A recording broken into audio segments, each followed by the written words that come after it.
The anticipated Wii U launch game finally arrives home. Was it worth the wait? Here's my takeaway on the Wonderful 101.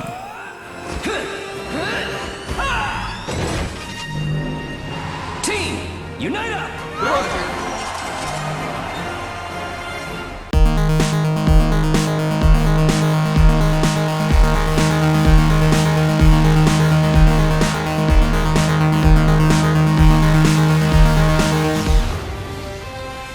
A joint effort between Nintendo and Platinum Games, Wonderful 101 is that weird game that showed up in the videos when the Wii U was announced, and supposed to be available in the first couple of months.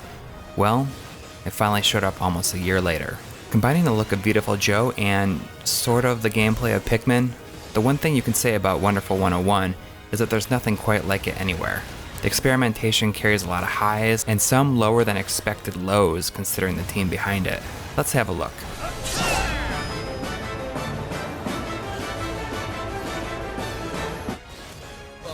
Wonderful 101 is hilarious. The voice acting, the writing, both perfect. The sort of slapstick nature had me actually laughing out loud at times, and that really doesn't happen that much with me in games. I'd play a full game with Wonder Blue any day. Dude, feel the sting of my Valiantium blade! Wonderful 101's music is not what I expected at all. The music here is great. Fully orchestrated themes and a hilarious theme song had me invested almost immediately. There's nothing wrong with the chaotic action, especially on this scale, but when your main character is so small, surrounded by lots and lots of similar looking characters, you kind of lose track of what's even happening around you. And you tend to just start doing whatever you feel would work, with no idea whether or not you're successful. It kind of gets frustrating after a little while. They've included references to just about every game that Platinum has done, and even the company, the logo, and the name itself. Much like Bayonetta with Sega references, they included lots of surprising Nintendo references here that made me smile. The powered up gun is even a Super Scope 6. How cool is that? I'm not ashamed to admit that I ratcheted down the difficulty fairly quick. Platinum's games are known for their challenge, but I haven't finished Bayonetta on Infinite Climax mode. Here, the entire first playthrough of 12.5 hours was essentially a tutorial for the real second playthrough. The camera perspective gives everything a really cool look, but it can be a real pain when it comes to platforming sections. You'll find yourself missing jumps completely. Think I made it?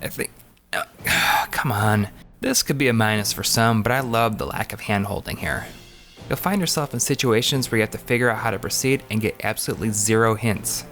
This is for all those people that complain that you never have to figure it out for yourself anymore. You use the right stick to draw shapes to form weapons. This works great for the first several you acquire. With more weapons comes more shapes, and suddenly you're not getting what you want to every time. You think you have one drawn and add a little link to make it a bigger version, and it thinks you want to make a totally different weapon. You have to draw the whole thing again from scratch. Wonderful 101 is a bit longer than your average modern action game, so I was happy to see them spice up the levels with some cool variations.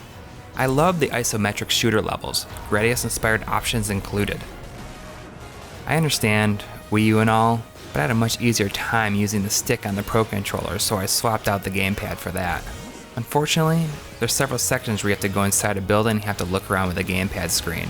There's a way to do this with the Pro Controller, but the implementation leaves a lot to be desired. If they swapped the angles here, it would have worked much better. While it doesn't touch Platinum's own Bayonetta for the most over-the-top finale of any game ever, it does come close. I loved what Wonderful 101 was doing. I mean, there's a lot of great stuff here, but some of these problems are pretty serious. It's too bad that a sequel probably won't happen, because there's a lot of areas to improve and follow-up could be even crazier. Of course, I can't wait to see what Platinum does next.